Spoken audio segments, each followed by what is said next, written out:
Hey everyone, and welcome to the Nerd Room, where we talk all things comics and movies. This is episode number 45. We're discussing the Guardians of the Galaxy Volume 2 and Logan trailers. I'm your host, Tim. I'm Sunjay. I'm Troy. Big trailer week this week. We got two hugely anticipated movies dropping, and not moments after we dropped our episode last week, where we did briefly discuss and anticipate what we're going to see in them, did we get these trailers dropping almost back to back.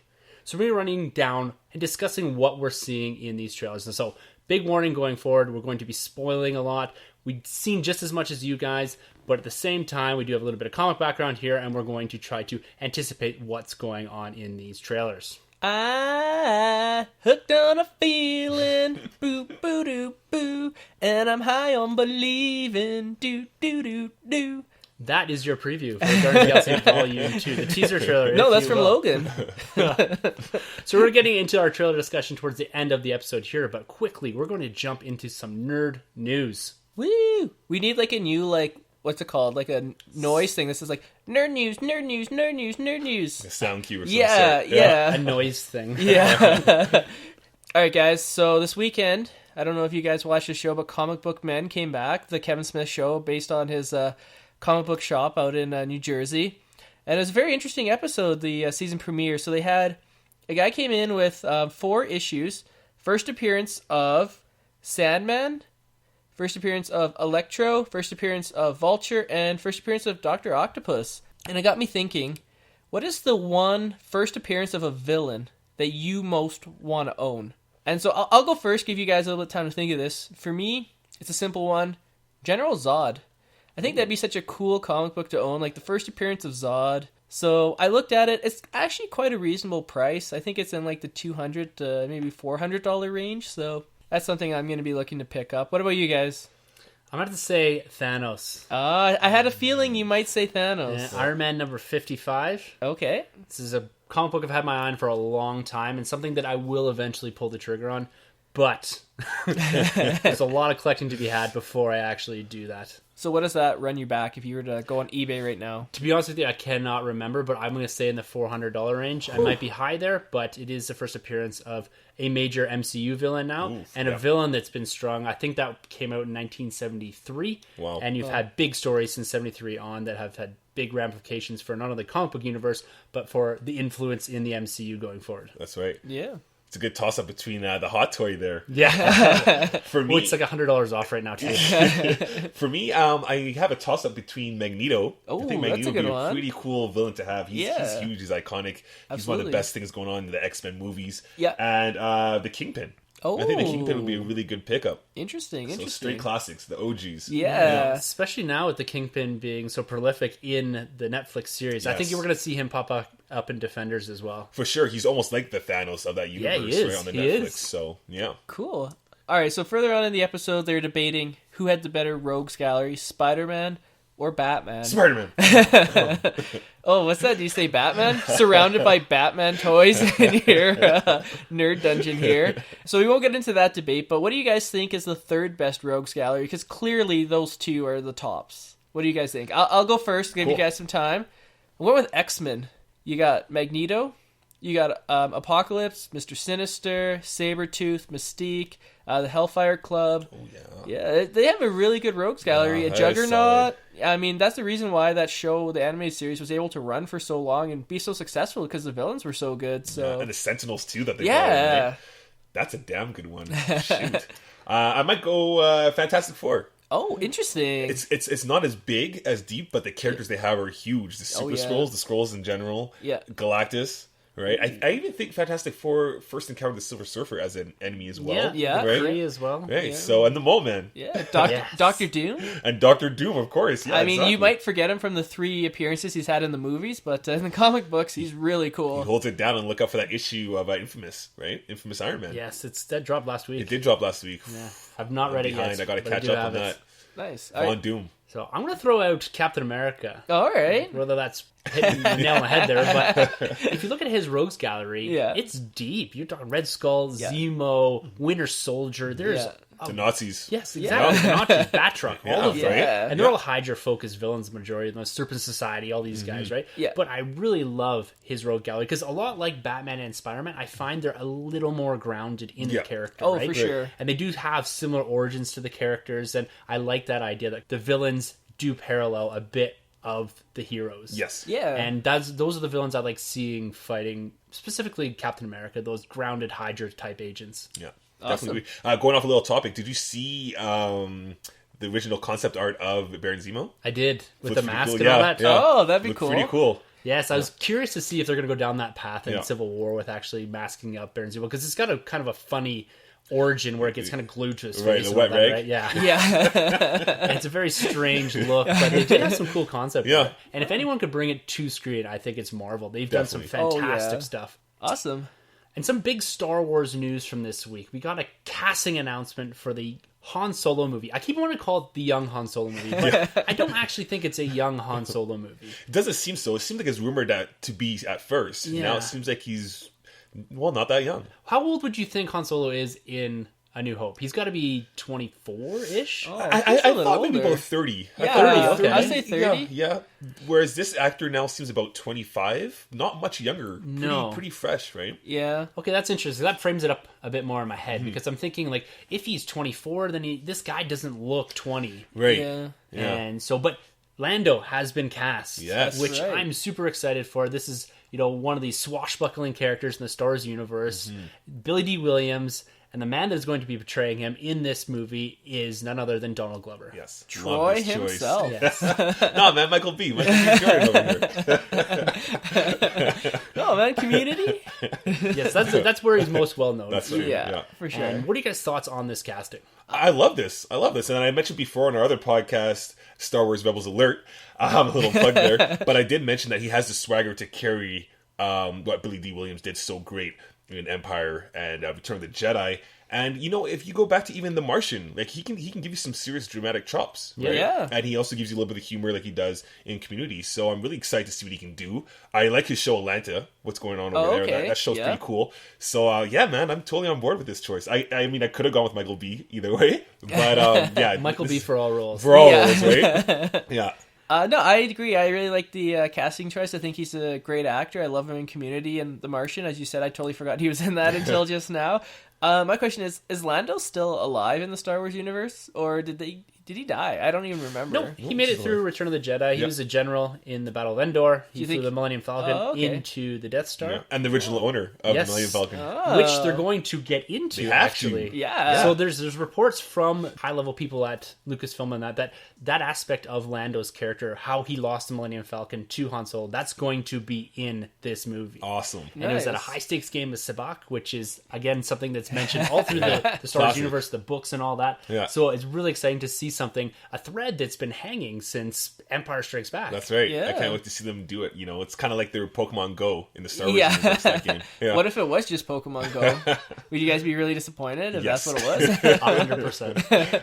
So I'm super jacked about this casting. And there was a 5-issue miniseries called Lando that Marvel Comics produced in 2015. And this is where some of my confusion came in about the age here and how far back they're actually going, because this comic book series takes place just before Empire Strikes Back, before he becomes the Baron of Cloud City there. And it kind of goes through his early days as being more or less a smuggler, a pirate to some sense, and Lobot's in it as well. It's a fairly good series. It's done by Charles Soule. I'd recommend going, grabbing it in trade. Nice. It kind of adds a little bit to Lando's story. But being that this is probably going to be set, I'm thinking now maybe 6 years before A New Hope. Yeah, it must be, because we have seen Lando pop up in Rebels, and he's very close to the rendition of Billy D. Williams. Yeah. So yeah, I think you nail it there. It'd have to be about 8 years before A New Hope. Yeah. So I'm really excited to see this. We're going to see Donald Glover next in Spider-Man Homecoming. Yeah. So this guy is all over the place. He's getting big roles. He's seemingly fallen in with Disney here, with Marvel and Lucasfilm. And he's an artist too. He has albums out. They're Yeah. solid albums. And like I said, Atlanta, it's great. Yeah, so look for this starting to film soon here, because this comes out in May 2018. So cannot wait to get the first set photo of Donald Glover with the mustache, and he's got that big smile that he does have on Community a lot. A lot of his more recent films, he's played a character that's a bit more reserved, a bit more isolated, but I'm looking forward to that big smile with the big, huge mustache. Does this get you more excited now for this film? For the Han Solo film? It makes it feel more real. Yeah. That they've actually cast 2 characters now. Yeah. And 2 characters that it makes sense to have, even if he's just a glorified cameo. I don't imagine this being like a buddy cop where they're kind of teaming up to save the galaxy. I imagine it's going to be a nice portion of the movie, but it's just going to be building the depth to these characters that, Lando gets some screen time, but you don't really get a lot of time with him, right? And the expansion of the comics is great, and just more content I'm really happy about here. Yeah. And filling out the cast with actors like Donald Glover, I think just it's going to bring a lot of credence to this film. And speaking of these anthology films, Joss Whedon, director of Avengers Age of Ultron, he did Buffy, Serenity, all these fantastic geek nerd films, if you want to call them that. Love them. Yes. He recently gave an interview where he discussed his thoughts on directing a Star Wars movie. He said in this interview that he was particularly interested in the idea of these anthology films because they're smaller, isolated films. He seems to still have some animosity towards Marvel Studios with the size of the films that he's directing and the fact that everything in that movie led to something else. They had to be so careful with characters. You're building into a universe. With the isolated films like Rogue One, the Han Solo movie, your overall effects on the saga itself are very minimal. It's a lot about winking and nodding to the Star Wars universe, which, as a Star Wars fan himself, is something fantastic and something you'd really want to get your hands on. But the implications aren't there for the greater universe. So what are you guys' thoughts on Joss Whedon actually directing a Star Wars film? I'm going to go out here and say it first. I don't want to see it strictly because I still don't think he's done like doing Marvel films. I still want to see him do another Marvel Cinematic Universe film. Particularly, I'd love to see him behind the camera directing a Spider-Man film. I think that would be one of the best films ever made. And I feel like if he goes to the Star Wars route, and he may be done with Marvel, and if he is, then yes, by all means, do Star Wars. But I feel like this project will take a number of years. And if he agrees to do this, we can all but forget about Joss Whedon doing another comic book movie, maybe ever.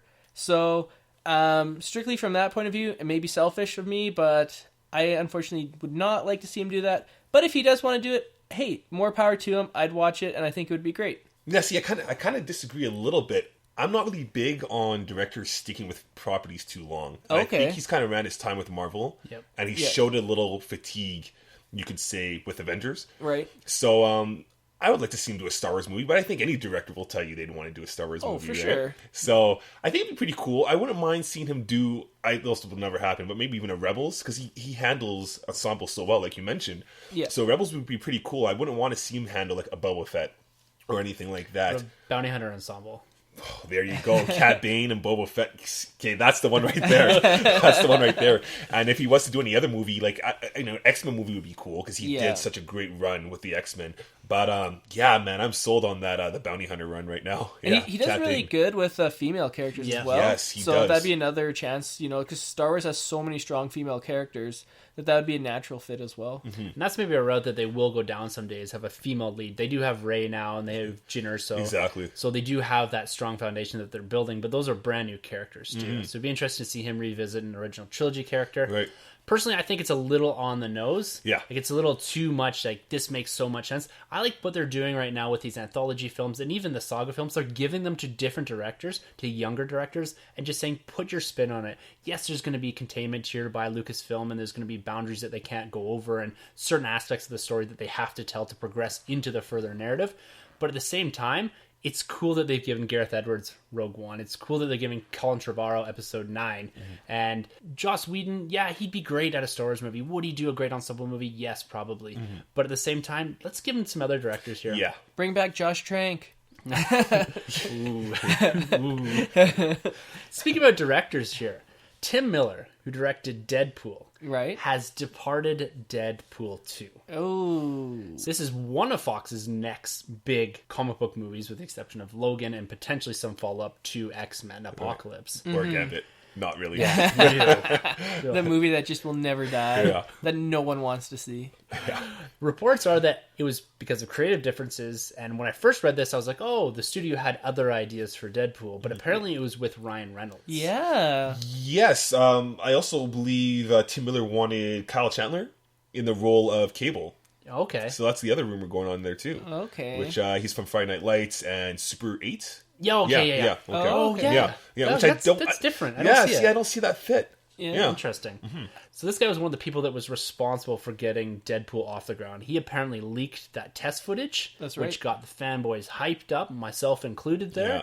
He had a big input into the script, the direction of this, as well as with Ryan Reynolds, right? And Ryan Reynolds is a star. He's a producer. He also had a big hand on getting this on screen. It's revived his career. So he has a lot of stakes here in this film.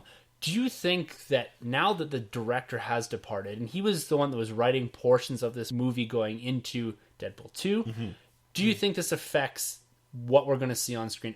Are we going to get the studio influence? Is this going to change potentially what we could have got on screen? Is this going to be like an Edgar Wright thing where someone comes in and it's okay?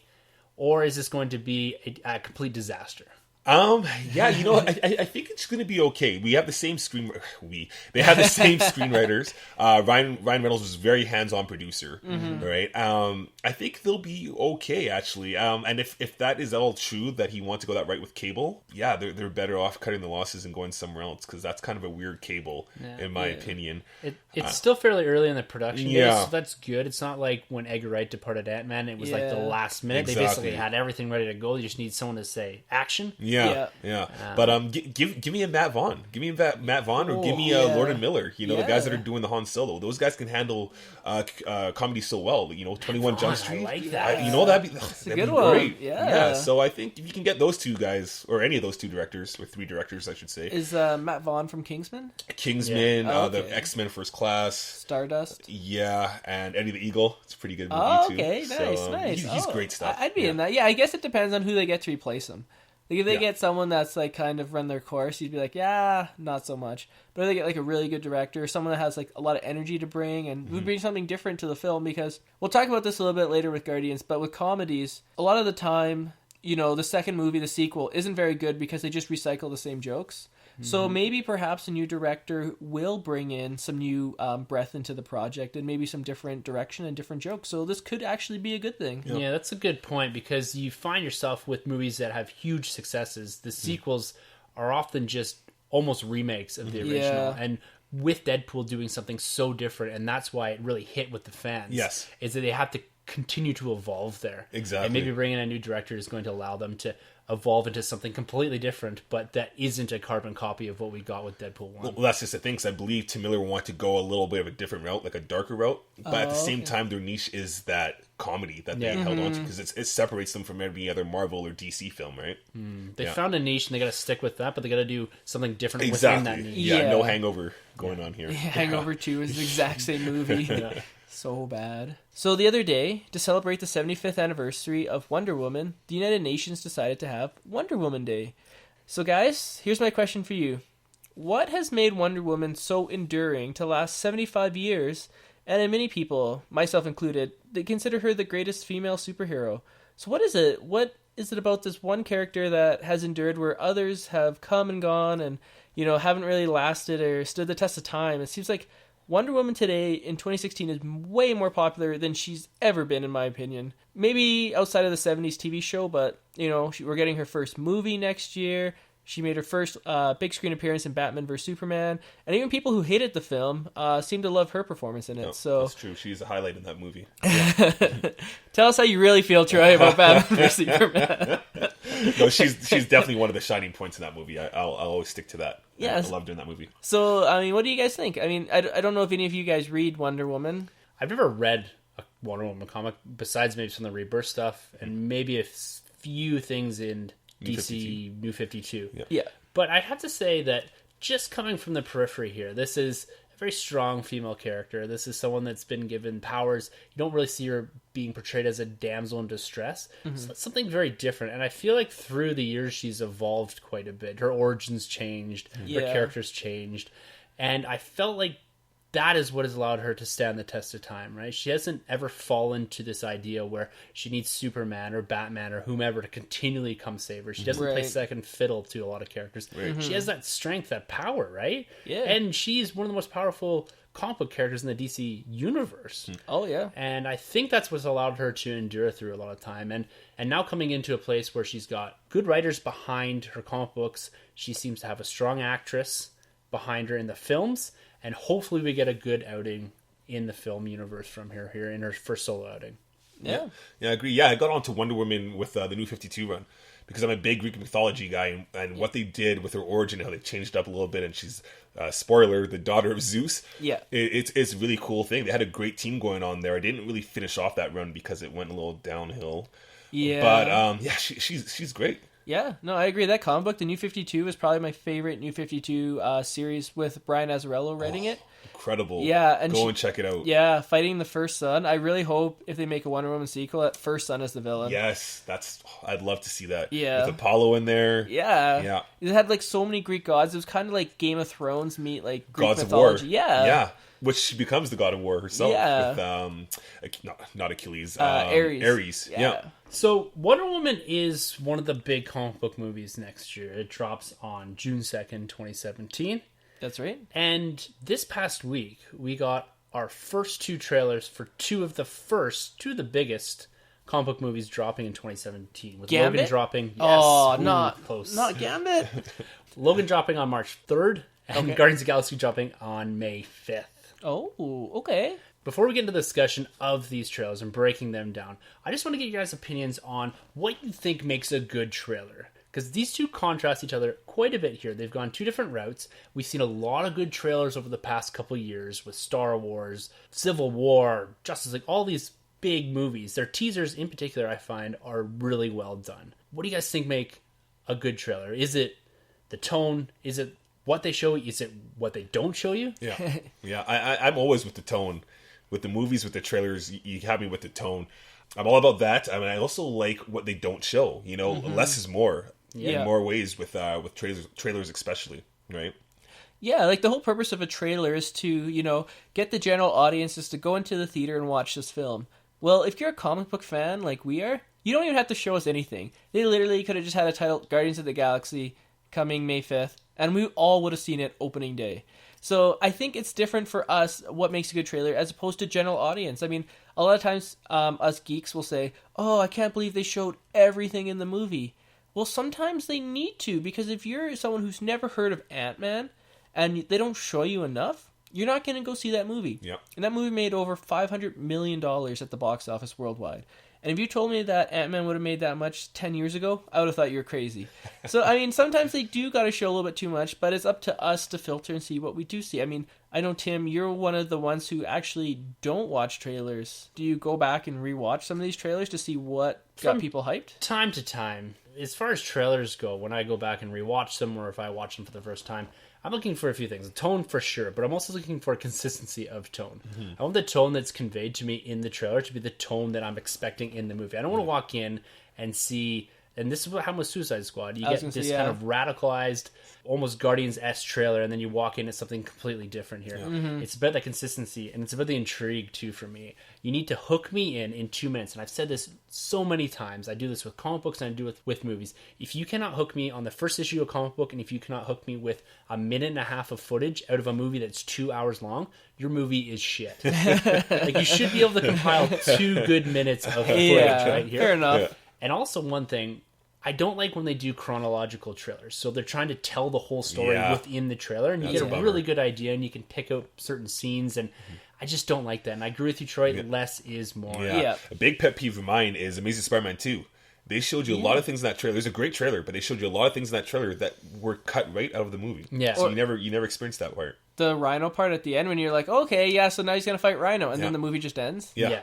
The trailer made you seem like, okay, this is going to be like an important scene in the film. Yeah. Horrible. So a good trailer, I really think, can make or break a movie. It can turn a movie from something that's highly anticipated to something that's, really getting trashed online here. And because of the availability of trailers online now, it's not as much of an experience as it used to be. If you Right. remember going back to the movies and you don't know what's coming out, you don't know what's coming down the pipe, then all of a sudden, boom, Lost World Jurassic Park is shown in front of you. Right. That's one of the first trailers I actually remember seeing. You had more sporadic TV spots. Oh, And Phantom Menace. Yes, Oh, my it was goodness. an event almost before. I Yeah. almost look forward to sometimes going to movies to see what was coming out Right. next. Yeah, totally. And now that anticipation has really dropped. They're almost come out unannounced on the internet. They go viral and then they kind of disappear somewhat here. It's huge few days, massively overanalyzed, which is something that we're going to be guilty of in a few minutes here. Don't get me Stay wrong tuned. here. Yeah.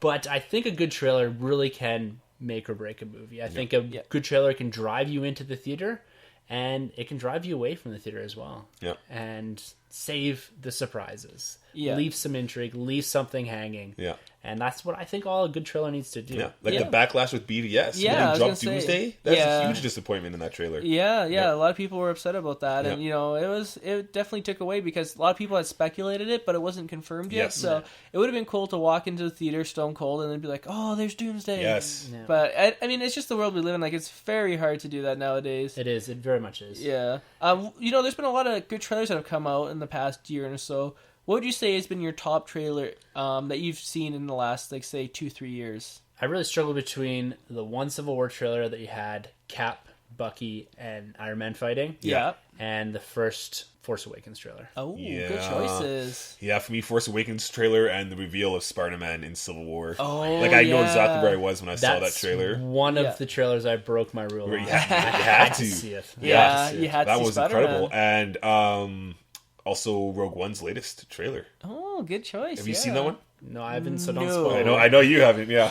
Oh, yes, actually, I have seen the one. Yes. Actually, I'm not even being facetious. I have seen it. So. For me, I would say Wonder Woman. I mean, that trailer, Yeah. broke the internet, if you know, to coin a phrase. But I love that trailer.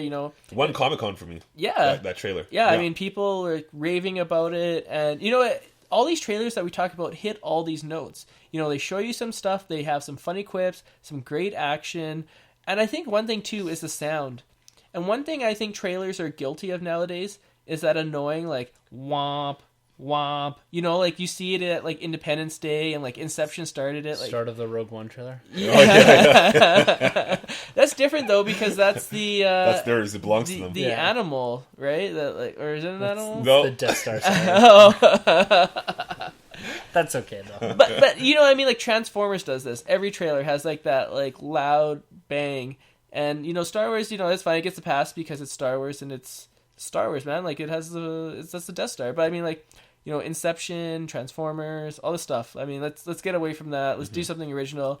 And what about the background music? Like, Well, I think that's something that is huge here, and we're going to see that in both of these films, is that the Yes. music makes the trailer to a degree, Yeah. especially with the Logan trailer. absolutely. And again, that is something that was huge when the Guardians of the Galaxy first trailer came out, Yes. not Volume 2 here, but Volume 1.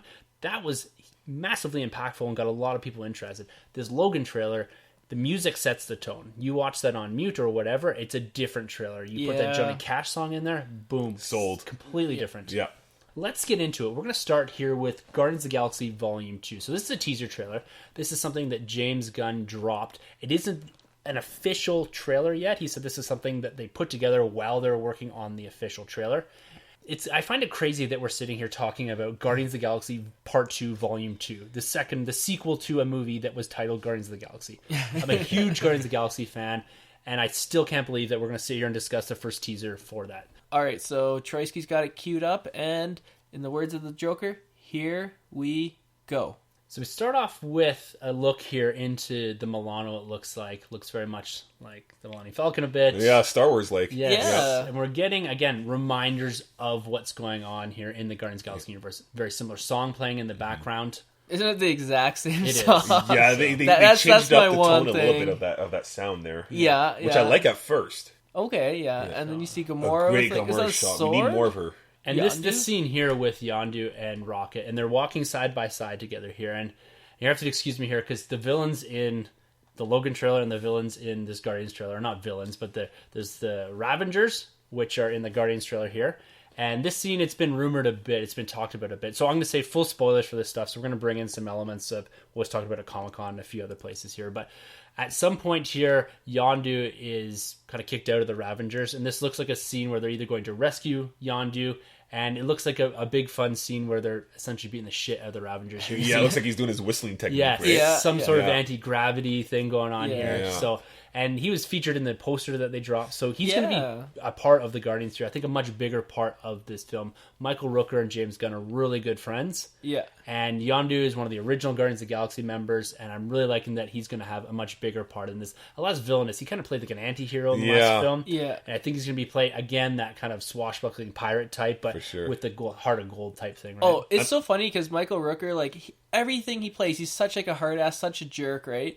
And then he came to the Calgary Comic and Entertainment Expo, and he was like the nicest guy there. So, you know, it's so funny that you get this perception of someone like he played Merle in Walking Dead. Oh, he's racist. such a jerk in that. Yeah. But, you know, it turns out he's like one of the nicest people you'll ever meet. Who's that? That was Nebula. So Nebula is back in the Guardians as well. She was featured in the poster.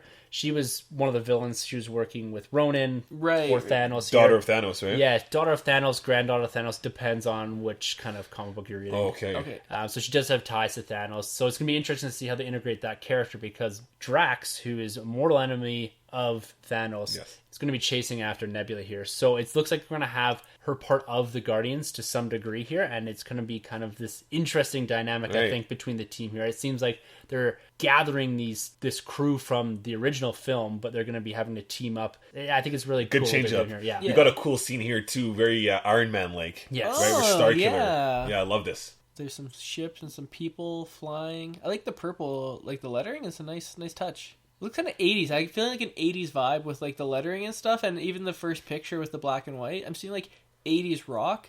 So that's the one thing that I was disappointed with the song choice. I was hoping they'd do something like more 80s rock, like a Guns N' Roses or something. Yeah, especially with it being titled Volume 2. Yeah. Right? And I think it's trying to hit and remind you that Guardians is this. I agree that maybe the song choice wasn't the best for this. Maybe they should have gone something a little different. Yes. In contrast to what they did with the original. I think here in this scene, so we have Gamora, Drax, and Star-Lord walking on this planet. This could be Ego here, maybe, potentially. Oh, Kurt Russell. I don't think they're going to go down the route of the full embodiment of a face on a planet, but it could be that Kurt Russell is part of the planet, or he's like the sentient representation of the living planet itself. So I'm curious to see this planet here, where we have all the kind of the fallen down logs here, and they all seemed quite intrigued going off onto this planet. Do you think Groot will be from here? Because he's like a living tree, and this is like a living planet, so maybe he grew up on this planet? Potentially. I think he comes from Planet X, I believe, from the comic books, Oh, but maybe the last of his kind. Yeah. I have to apologize to you guys. I think I said Star Killer. I know who Star Killer is. And Star-Lord is. I'm playing lots of Star Wars, so forgive me. Star-Lord. Here we go.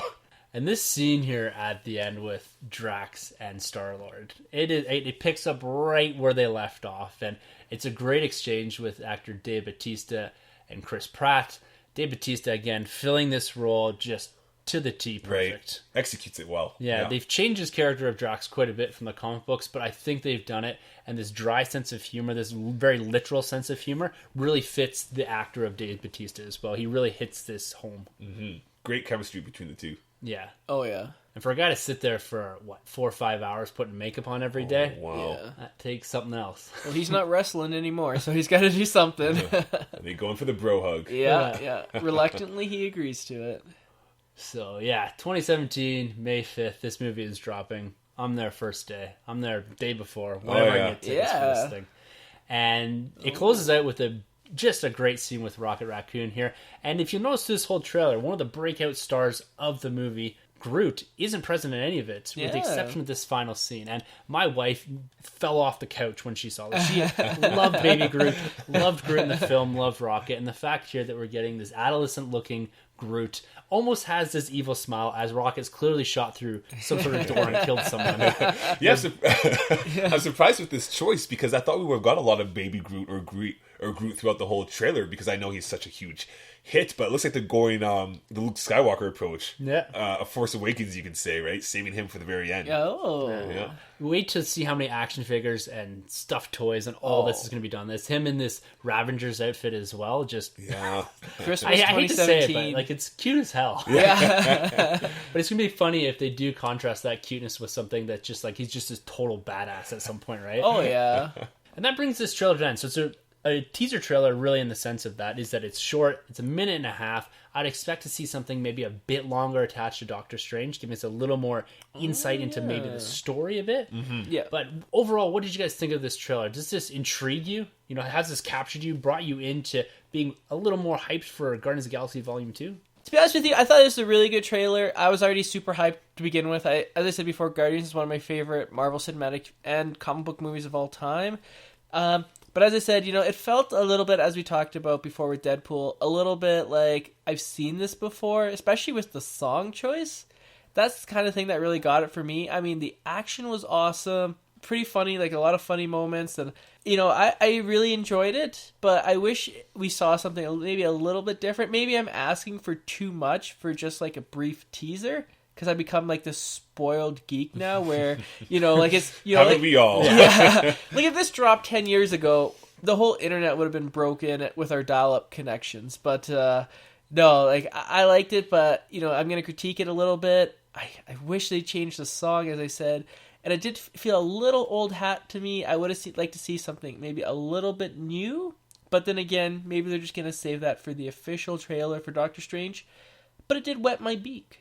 Yeah, you know, I kind of agree with you. I really wish they chose a different song selection, but I really do like to see that we got some new dynamic between other characters from the previous movie, like Nebula, Yondu. And yes, exactly. I love seeing that, but I just wish, you know, it's a volume 2. I really wish we got a different sound choice, music choice. Other than that, I mean, it's a teaser, so we can't really ask for too much. I think it served its purpose pretty well, and you know, we got a little bit of Baby Groot in there, so yeah.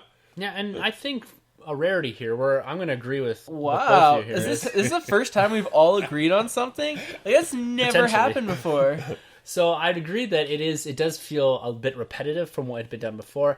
I'm going to defend it here in the sense that I think that they were trying to say, here's our character. Let's just remind you it looks very similar as far as the cinematography, the colors and all that. The palette looks the same. We have a similar song. I agree they should have went with a different song. But at the same time, I think they're just trying to remind you who these characters are. Yeah. The thing I loved about this, I still have no idea what this movie's about. Yes. Yeah, good point. Yeah, and that's one of the biggest things with trailers. Yes, I'm intrigued a lot by it. I liked how they showed the characters. The CG looks great. The information that we got here was no more than we got from Comic-Con when they brought out the Ravengers and they announced some of the concepts that they're going to explore with Ego the Living Planet. Yeah.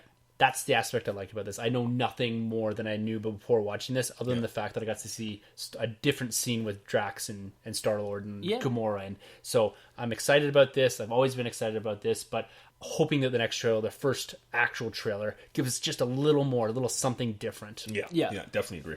All right, so should we cue up Logan? Let's go, bub. Not Old Man Logan. Before we get into this, I'd just like to quickly go through a little bit of the timeline because I noticed on the internet there's a lot of confusion as to where this movie takes place. I have no idea. And Tim here is our designated timeline constructor of this universe for X-Men. He was talking with Stephen Hawking, and those two have come up with a theory. I think it involves some string and a donut-shaped universe, but I'll let Tim talk about it.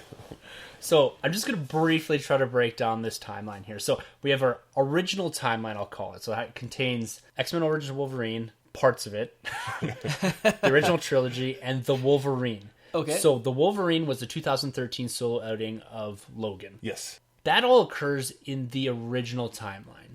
This is more of a sequel as far as timeline goes to X-Men Apocalypse than it is to the actual Wolverine. Okay. So I'm following still. If we look back at First Class, as far as I'm concerned, in the timeline, that always occurs. Because our pivot point in this universe is 1973, the events of Days of Future Past. So Logan, his consciousness is sent back into his 1973 body. Okay. We have all these events occurring, and I really don't think it's directly Logan's presence that splays off the timeline. It's, and I've said this before, it's Mystique's choice. Her choice not to shoot Bulwark Trask, which is influenced by Xavier, who is influenced by Wolverine. So there's kind of this indirect push from Wolverine to have Mystique make this choice not to shoot Bulwark Trask, because that's quoted as being her first kill in the original timeline, and that leads her down the path to Brotherhood of Evil Mutants, which eventually leads to this apocalyptic Sentinel universe that we do see at the start of Days of Future Past. Right. This new splayed timeline, the first movie happening in that, fully in that, is X-Men Apocalypse. So that's in our new timeline. We get that scene in there with Wolverine, again, reintroducing him to the Weapon X program, because in Days of Future Past, Wolverine was left with Stryker with this confusing Mystique twist. Yeah. They've kind of backed their way out of that, but essentially that's when Logan is captured by Stryker and put into the Weapon X program, and we see the results of that in X-Men Apocalypse. Right, so that Wolverine and that Apocalypse and Logan are essentially the same. Yeah, so that Wolverine at the end of Days of Future Past Yes. is the Wolverine that shows up eventually in X-Men Apocalypse. Oh, yeah, I see what you're saying. So, like, Wolverine He's- goes back in time, and then, like, he, like, controls, like, his Wolverine So self. it's just his consciousness has gone back in time. His consciousness flies back forward. Oh. And his original self is left in 1973, but he's left in a very different place because he's gone through the events of 1973's Days of Future Past. He's helped out Professor X, and he ends up in the Potomac full of wrought iron or whatever, right? So that's not where he would have been if he had not gone back and assumed the body with his consciousness. Okay. Okay, cool. So it's the Wolverine that pulled out of the Potomac, and it's the Wolverine that shows up in X-Men Apocalypse that is the Wolverine that eventually becomes our old man Logan here. Yes. So the teaser that we get at the end of X-Men Apocalypse with Mr. Sinister, the Essex Corporation, which teases X-23, which teases the idea of a geneticist, a biologist, kind Cloning. of cloning, Yes. all that going on. That is projected now into the future here. And we also have the scene at the end of Days of Future Past, which is the original trilogy cast coming back together. That scene itself in the X-Mansion takes place in 2023. Oh. So the equivalent time frame to the apocalyptic Sentinel universe, but that occurs in this new split off timeline. So the Logan that we're seeing in Old Man Logan, or Logan, the film here in 2017, occurs in the same timeline as that scene at the end of Days of Future Past with the original trilogy cast, as well as the same timeline as X-Men Apocalypse. So what could have happened within that time? Because Wolverine looks different at the end of Days of Future Past, right? Than he does in Logan. Yeah. Like, he looks So like he's there's- aged a whole lot. Apparently they're 1 year apart. Yeah. So it's 2023 that scene occurs in, and this movie apparently happens in 2024. So the research I did point at that it was 2024, 1 year after Wow. those events of that teaser scene at the end of Days of Future Past. Some hard times. That's a little disappointing. I'd like to see a movie that fills that gap to see what exactly happened to these mutants that caused them all to perish, as you will. Yeah, so I have some speculation here as to Okay. what's happened. I think we'll get at that as we go through the trailer here. But Alright. basically what we know is that far-flung future here, there's something going on with the mutants. They're disappearing quite rapidly. And we do see that we have Charles and Logan present here. There's a few other mutants. But the basic concept is mutants are disappearing. And we have these Reavers who are kidnapping mutants and using them as part of some sort of evolved Weapon X program. Cool. Cool. All right, let's Get into it. I hope that wasn't too confusing. No, not at all. We all have a degree in astrophysics. I'm just going to say, I love Johnny Cash. So we get the classic hand here going on that the claws look like they're just ready to pop out. Yeah. It's this. What do you think of his look here? First of all, Hugh Jackman's look. Is it Old Man Logan-y enough for you? And not really. Kind of, but not really. Not all the way. I'm not fully on board with it, but I do like the look. You know, it suits the universe that they've established, right? Yeah. Do you think he's going to put on the yellow costume? No. He has to. Not This at is his age. last time. I know, I wish. You know what? Maybe we'll get a flashback. Yeah, Maybe you potentially. could get a It was flashback. teased in The Wolverine. That's in right. a deleted Yeah. scene. Is the yellow and orange, or yellow and brown. Yeah. The, like... Yeah. Orange yeah, and brown. Yeah. So see this water tower that he's living in, and Yeah. I really like. It seems that he's living there with Xavier, and I like the parallel to when they're inside of it. A little further on in the trailer, it looks like Cerebro to me. That's the feeling I got from it. Maybe that is Okay. cerebral. Potentially. Yeah, that's pretty cool. And it Yeah. really sets the tone of the environment what we're in. This Yeah. post-apocalyptic. So world. that's one other thing I don't get. Is it just that they're in the desert and everything looks shitty, or has the whole world gone to shit at this I point? have- That's what I'm wondering, because we do see some kind of like forestry kind of environments, don't we, throughout this trailer? And you see buildings and Yeah.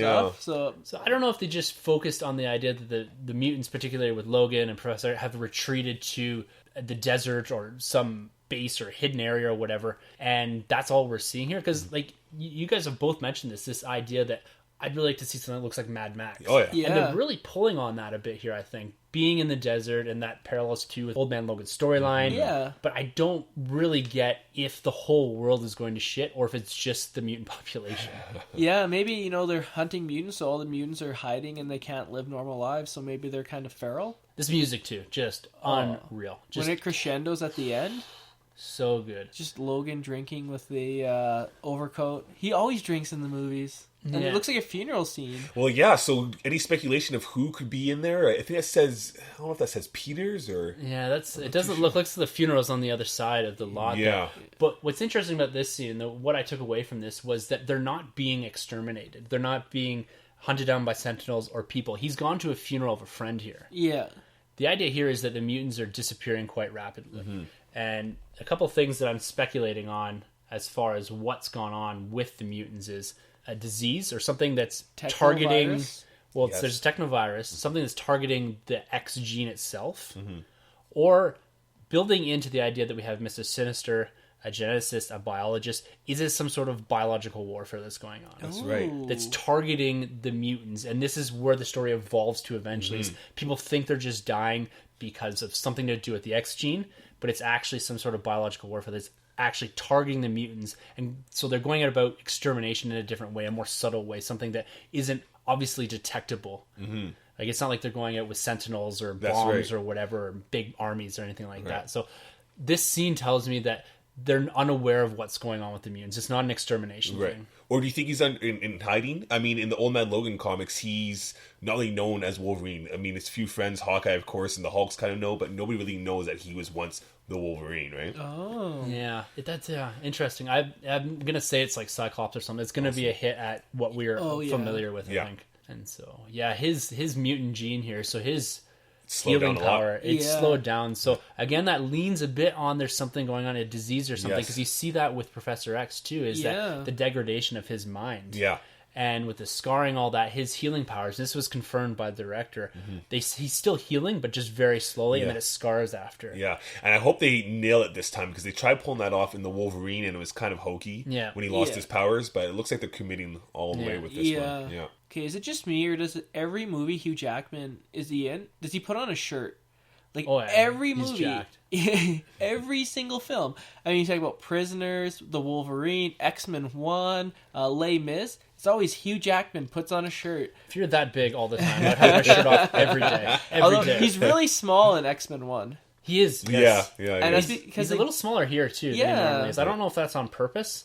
I think so. It's to do with the character. He's weakened. I'd say he's older. Because Patrick Stewart isn't looking good in this either. No. Well, I don't know if they've done a little CG to him or if he's actually just getting old. I think it's CG, yeah. I just saw him in the green room, and he looked pretty good in that one. Looked healthy? Because I saw this and I was like, oh my god, is he going to die soon? Like, in real life? He did not look healthy. I'm not ready to lose Patrick Stewart. No, me neither. And that looks like our first look at X-23. Was there like a helmet in the back there? Like, go back for a second. Sorry, I'm just telling Troy. So if you look up there on the top, there's like an orange like helmet. It's a pan. It's a pan? Yeah. Way to throw my theory out. Well then, could be Dr. Doom's mask. It could be Pan Man. Yeah. Well then, just ignore everything I say for the rest of the podcast. First introduction to X-23. It looks like here. Yeah, from the back. Yeah. And we get Logan questioning who that is. The voice of Patrick Stewart in this is just heartbreaking. I want him to narrate a lot more things. Yeah, him and Morgan Freeman. Yeah, that's right. What are your thoughts here on a young X-23? So they've confirmed her, I think, more or less as X-23. Yeah. They've released an Instagram post with the actress calling her Laura, which is the name of X-23. So she, in the comics, is someone that's cloned from a damaged genome of Wolverine. She has the claws in her hands and her feet. Only 2 claws in her hands. Yeah. And she does have this kind of berserker thing going on as well. In a rated R cut of this film, which has been confirmed to be rated R, so Fox looks like they're leaning on this a bit more. Is it appropriate to have what appears to be a 13-year-old girl going berserker and killing people? Like, is this an appropriate age to have in this movie? I think it adds an effect, but for the character's sake, I would rather her be a little older. I agree. Yeah. At least 16, 17, 18 would have been prime. I think they've done it because it makes the character a bit more sympathetic, both from the Hugh Jackman perspective, and you kind of attach yourself to this girl that is potentially in trouble, struggling with maybe being a mutant, or maybe with his berserker mode that she goes into.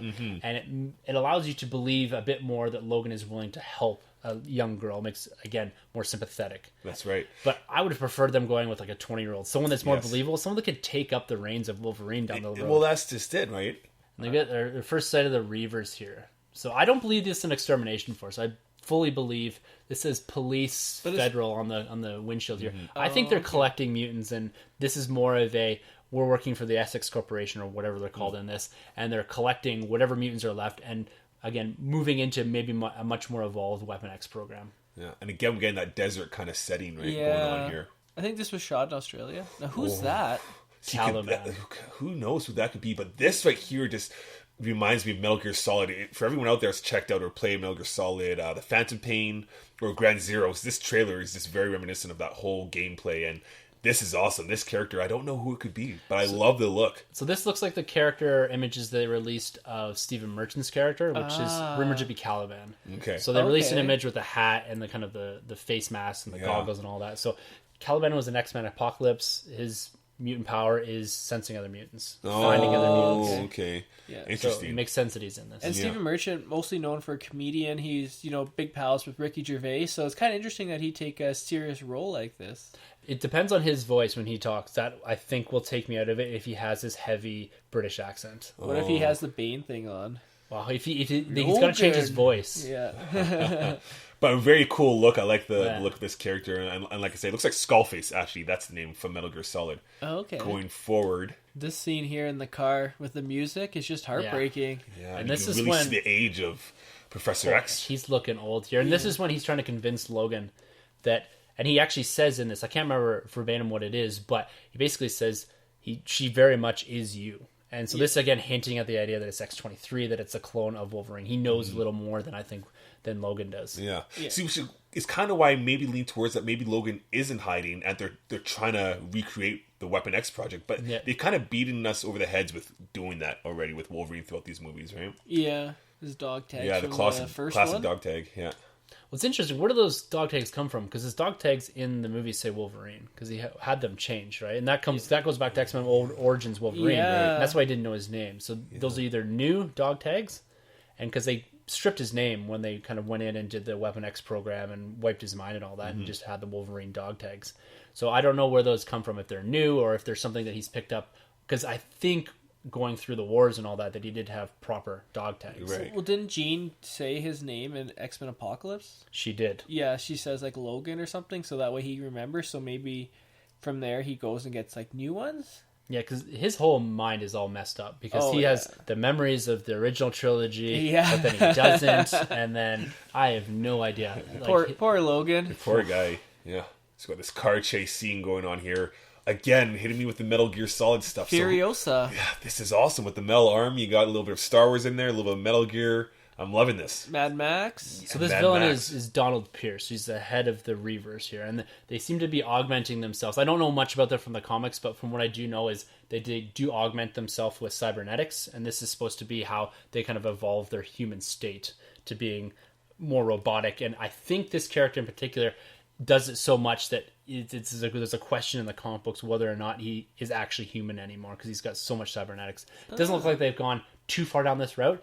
And there's an interesting image that was released of the guy's hand on the ground with a gun. Oh. And it was a right hand, which this is. Yeah. I'm interested to see if at some point in the movie Wolverine, Logan, cuts this guy's arm off. Nice. This is why he ends up with the cybernetic hand. Nice. So it's interesting. Obviously, then Magneto must not be around because if he was, he would just dominate these guys. Well, that's a good point. Where's Magneto? Where is he? Good point. We'll have to continue to see. Because I didn't hear anything about Magneto even appearing in the film. No.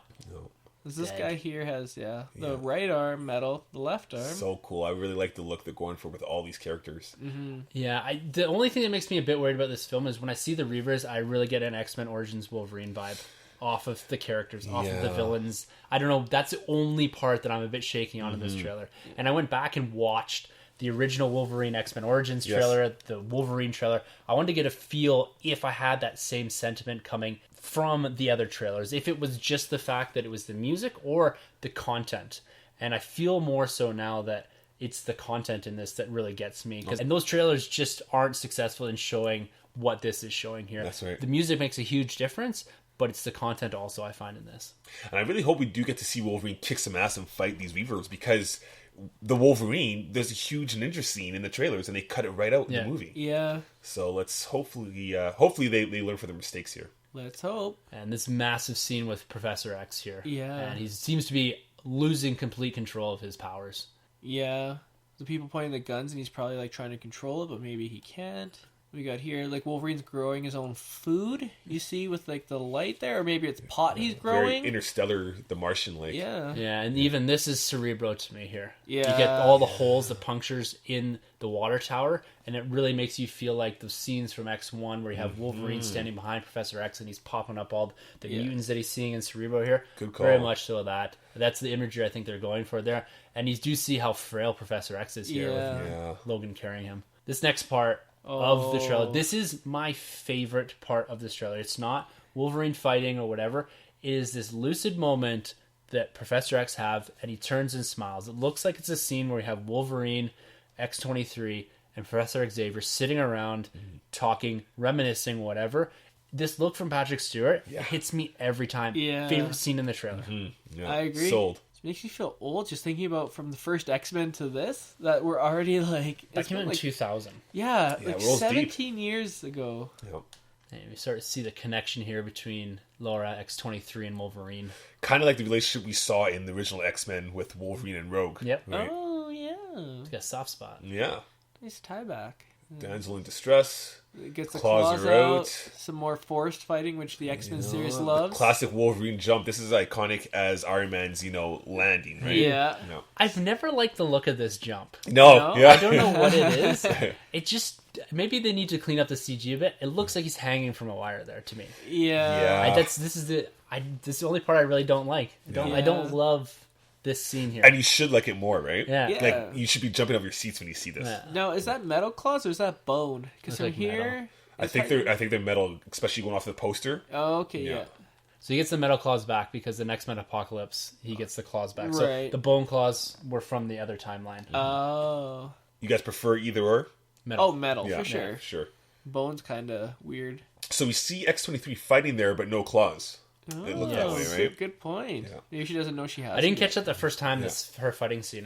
We're watching the Red Band trailer right now. I can't remember if her fighting scene is actually in the green trailer. I don't think I saw it in that one. No, because we watched Red Band here before we started, and that was the first time I picked that scene up, that she's actually in there fighting. Some more car chases going on in the desert. Yeah, see, very Mad Max-like. Yeah. So, and there's a scene there too where we had the Reavers that look like they've got Caliban pinned down here, and they seem to be making him use his powers, whether it's to seek out Logan or Professor X or whomever, X-23 maybe. There he is with his claws again. This is a much better scene with the Logan with the claws out. Yeah, and this is very Old Man Logan. Like, he's wearing the jacket, he has the hair going on. Like, that's straight out of Mark Millar's Old Man Logan run right there. Nice. Oh. Right through the head. So that's the Red Band part of this trailer. Yeah. And we're looking at right now the scene where he just jams his claws right through the skull of this guy. One of the Reavers, it looks like. Ooh, painful. Yeah, I would not want to be that guy. Turn into a shish kebab. And then again, the trailer's kind of closing out with the hand that we saw the trailer open with. Right? Beautiful poster too. Yeah. Yeah. We get X-23 here, Laura. Wolverine's gone through some serious battle. Holding a shovel. He's buried someone. Who do you think he's buried? Professor X. Yeah, it's got to be Professor X. Eh? I don't want to say it, but I have no insight, so maybe it's not. But that's what I'm thinking. I mean, do you think this could be a War Machine situation again from the Civil War trailer? The bait and switch. Or we thought he bit it. The only other character could be in here, really, I think, is Caliban. I don't know how close they are in this film, but this could be the bait and switch. Is Caliban instead of Professor X? Right. The look on Wolverine's face here, I think, says it all. Did they just give away the ending? Or is it like a dog? Did they have a dog? Potentially. Put the dog down. bit him? Yeah. I don't know if this is the ending. I think it's probably partway through the film here. Yeah. When shit hits the fan. Logan. Not a fan of the font there. Oh, That's IMAX. nitpicking, but Pretty simple. I didn't know this was coming out in IMAX. All right, so let's just quickly give our final thoughts on this Logan trailer. We'll throw it to you first here, Troy. Yeah, so no, my thoughts on this trailer is spot on. It's one of my favorite trailers of the year, next to the Rogue One trailer. I love the tone. They didn't show us too much. The setting and the universe they've established here is great, and it looks like a very independent Wolverine film. It looks like it's for sure going to be the best Wolverine film they've ever made, so totally on board with this. Love it. I agree. You know, I wasn't too excited about this film coming into 2017. I mean, this landscape is cluttered with comic book movies and action films, so, you know, it really had to do something different to stand out from the rest, and I think it accomplished that with this trailer. So I'm back on board the hype train for Logan. You know, I'm gushing about this trailer. You know, I think it's great, and I can't wait to see the film. Whereas before, I probably would have saw it, but not opening day. This is opening day now for me. Yeah, I agree. I'm fully on board for this. I have this weird attachment to this X-Men universe. Although it hasn't always produced the best movies, I feel somewhat invested in this film, and I'm invested in the character of Logan portrayed by Hugh Jackman. This looks fantastic. I love the tone. I feel like I may have overanalyzed this a bit and picked it apart. But again, that just comes back to my odd investment in this franchise. I'm still not fully convinced that this is Hugh Jackman's last portrayal. But if he bites it in this film, I will not be surprised. Yeah. That's true. Johnny Cash music is fantastic. I don't feel that I know everything about this movie, but at the same time, the amount of analysis I went into here, I feel like I have a good grasp of what's going to happen. I'm hoping that they left us some surprises, and it's just not what we're seeing at face value here is what actually is going to be on screen in the movie. I think there's a lot of twists in this movie that we haven't seen. They can play with a lot of things here. The fact that the mutant gene is dying out. We probably have cameos, I'd say, in this film. Maybe Sabretooth shows up. And I think they're really going to play with Patrick Stewart here. His portrayal in this looks fantastic. How frail he looks. Those lucid moments that he appears to have. Yeah, this is a top-notch trailer. It'll be a great send-off for the actor, too, right? Yeah. So who won the Marvel trailer battle of whatever week in October this is? I'm going to go Logan. Yeah, I'm going with Logan. I give it 3 claws. Yeah. Oh. Fully agree with you there. I think this trailer fully takes the cake. Guardians, one of my favorite movies. I love that franchise, but this Logan trailer just really outdid itself, I think. For sure. I'd love to hear what Elliot thinks about. Yes. He's our big-time X-Men fanboy. Yes, and we'd also like to hear what you guys think of this. What did you guys think of the Logan and the Guardians of the Galaxy Volume 2 trailer? What are your thoughts and predictions? What are you anticipating more, Guardians or Logan? You can always grab us at #EnterTheNerdRoom if you're looking to contribute to the show, add your comments, whatever we talked about in the show, or if you have some opinions. Did we miss something in this trailer that's very obvious, staring us in the face? Let us know. You can comment on YouTube here. You can always grab us. Our Twitter handles are at the end of the episode. We are on Facebook. And be sure to go over and give us a like and subscribe over on iTunes. It's really interesting. You know, it's really fun. I learned a lot of stuff today. And, you know, I must say, it's always a blast sitting here in the Nerd Room. North America's only all-nude podcast. You almost had it. Troy just loses. The best is when Troy laughs. Like, he's not just like a subtle laugh. He like collapses. Like his head goes down. Like he's done for like a solid 2 minutes. Just KO. Like if I was boxing Troy, I would just like have a whole like joke line and I'd win. Done. All right, guys. Well, it has been an absolute pleasure breaking down and discussing these two trailers. Look forward to next week. We're going to be talking Doctor Strange in comics and the brief film/TV appearance he has had. And then following on from that, the following week, we have Doctor Strange, our full movie review on that. Guys, got your tickets? Got our tickets. Yeah, it's IMAX? going down. No, AVX. Oh. Sorcerer Supreme. Yes. Yeah. So we look forward to that and discussing that. And who made cameo? Who knows? Could someone show up from the Marvel Universe in this movie? Oh. We'll let you guys know. Hopefully you watch it first before we watch. All right, guys. For the Nerd Room, I'm Tim. I'm Sunjay. I'm Troy. And thank you for entering the Nerd Room. There's no witty comment at the end of this episode. We are out! Don't forget to subscribe and rate and review us on iTunes. You can find our hosts Tim, Sunjay, and Troy on Twitter at NerdRM1912Podcasting and Troy, the boy, 87.